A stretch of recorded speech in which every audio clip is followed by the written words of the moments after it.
5. My name is Vanessa Pierce. This is my molecule bupivocaine.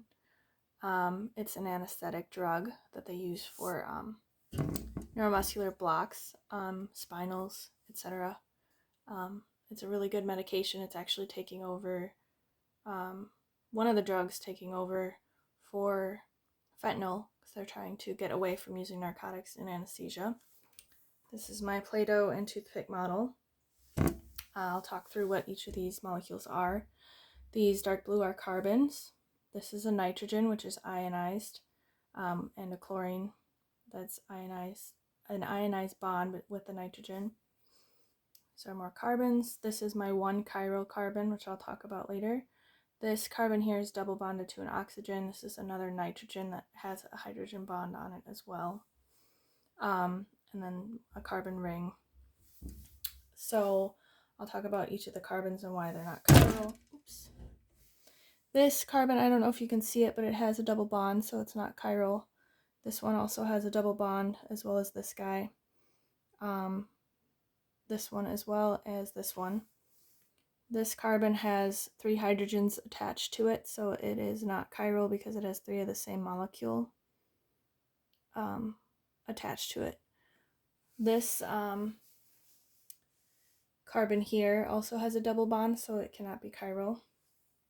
These carbons, it's a little less obvious, but they all have multiple hydrogen bonds.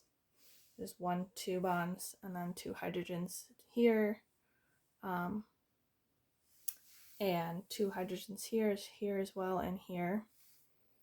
This carbon has 2 hydrogens, this one has 2, 2, and 3.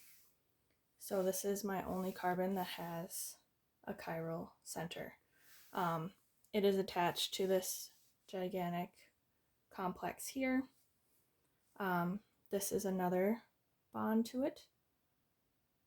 This is the hydrogen that makes its 4th bond. And if you do what they did in the class by dividing this ring up,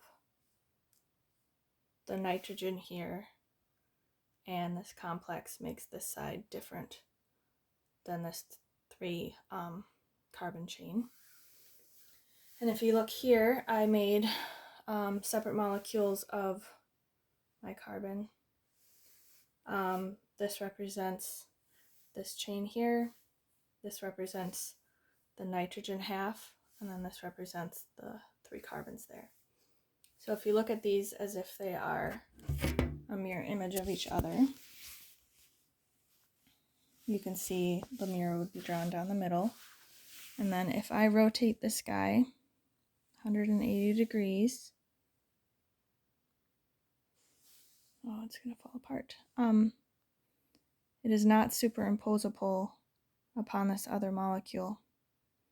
So that's what makes it chiral.